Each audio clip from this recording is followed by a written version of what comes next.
Bismillahirrahmanirrahim. Assalamualaikum warahmatullahi wabarakatuh. Bersama saya Advokat Akil Arsalan, Sarjana Hukum, khususnya di channel Hukum A yang sangat kita banggakan sampai saat ini.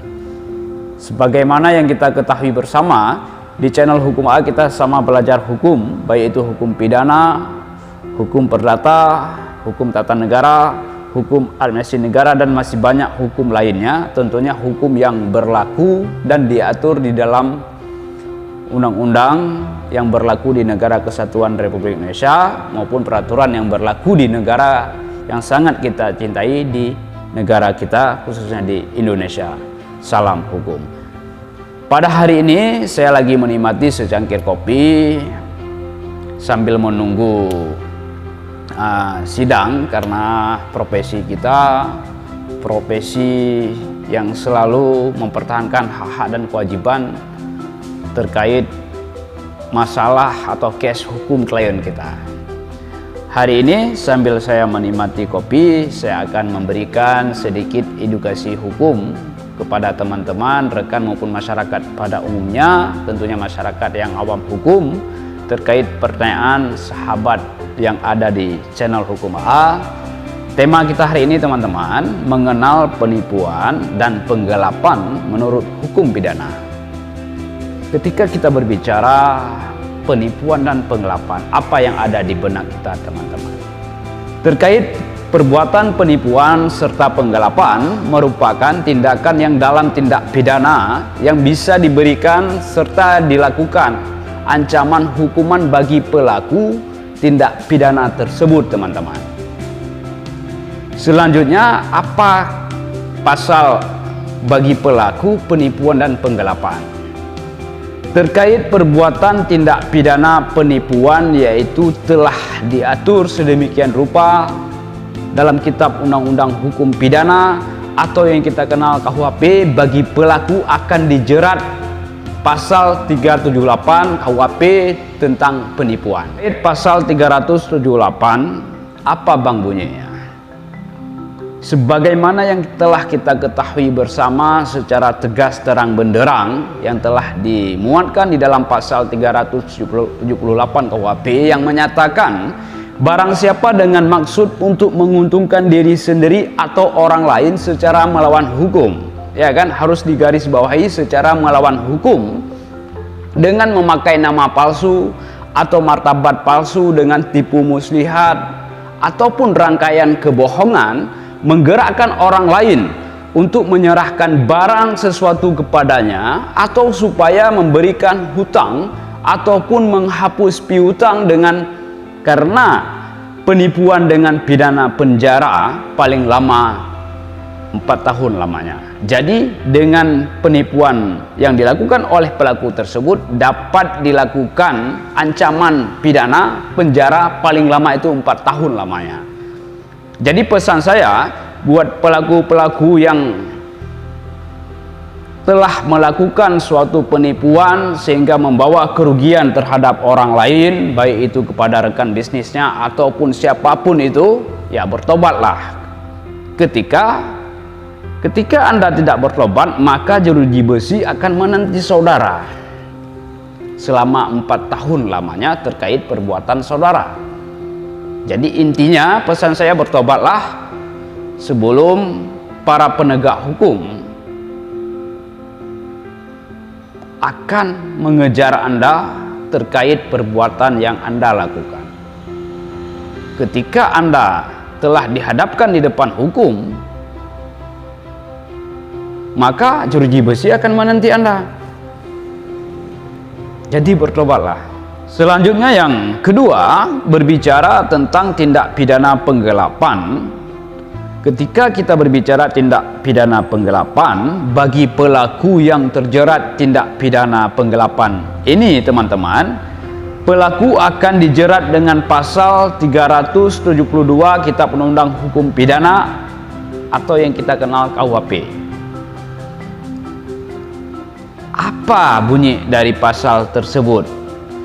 Sebagaimana di dalam pasal 372 KUHP tersebut yang menyatakan barang siapa dengan sengaja memiliki dengan cara melawan hukum, memiliki barang sesuatu yang seluruhnya atau sebagian adalah kepunyaan orang lain, tetapi yang ada dalam kekuasaannya bukan karena kejahatan, diancam karena penggelapan dengan pidana penjara paling lama itu 4 tahun lamanya, atau pidana denda paling banyak 900.000 rupiah. Selanjutnya, jika penggelapan tersebut dilakukan atas dasar jabatan, maka pelaku akan dijerat dengan pasal 374 KUHP. Nah, jadi beda dia terkait perbuatan penipuan, ancaman pidananya 4 tahun lamanya sesuai dengan pasal 378 KUHP, dan sama juga ancaman pidananya terkait penggelapan sebagaimana pasal 372 KUHP 4 tahun juga. Selanjutnya, jika penggelapan tersebut dilakukan atas dasar jabatan, maka pelaku akan dijerat pasal 374 KUHP yang menyatakan penggelapan yang dilakukan oleh orang yang penguasanya terhadap barang disebabkan karena ada hubungan kerja atau karena pencarian atau karena mendapatkan upah, untuk itu diancam dengan pidana penjara paling lama itu 5 tahun lamanya.